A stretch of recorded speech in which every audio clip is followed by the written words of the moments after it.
So here is a model that is pretty much done. It's the USS Aristarchus NCC 3805.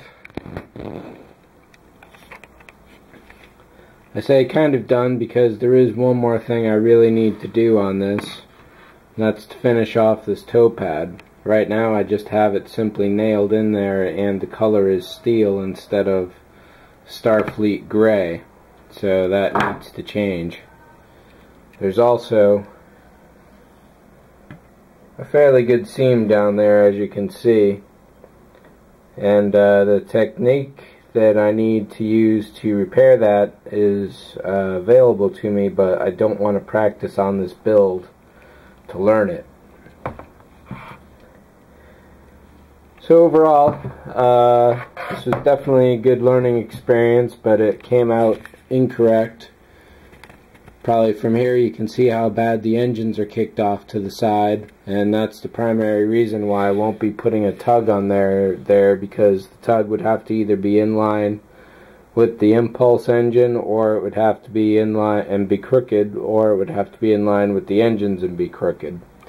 So either way, it was going to be crooked.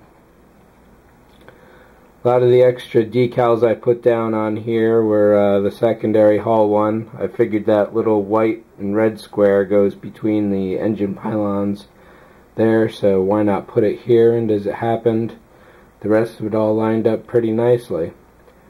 I put 5 sets of windows there, all the same ones. The forward port here is totally dark, and as it happens, oh, that's the other ship, never mind. That was just coincidence that happened that way. I put the extra, I think 5 sets, yeah, so 4 on the corners there, that red strip and yellow square, and then that special one on the front. Setting the grills up like that was interesting. I figured they should have the same length structurally, so I set it up like that. No extra windows on the rim here, but I haven't sanded away this dirt yet. The sensor spike dish here is glued in. This is not the Hero version. This is the steel ball glued directly to a copper pipe, glued directly to the dish, which was sliced off its original spike. I had to put a little divot on there so that the sphere would take pretty well. Lining up the, there we go. Lining up the reverse 3s on to make the 8 worked out very well. It's just a matter of having the patience to wait for those to dry, and you definitely can't tell the difference at all. So I've left this initial mount here because this is the model that gave me the idea for setting a mount in this spot.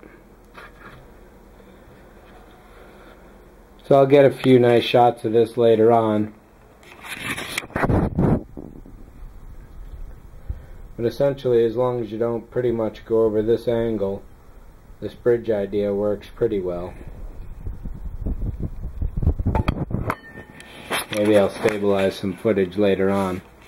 But as you can see, the main problem with this mount, just putting a hole there, is that this really needs to be perpendicular to the rod or parallel to the floor.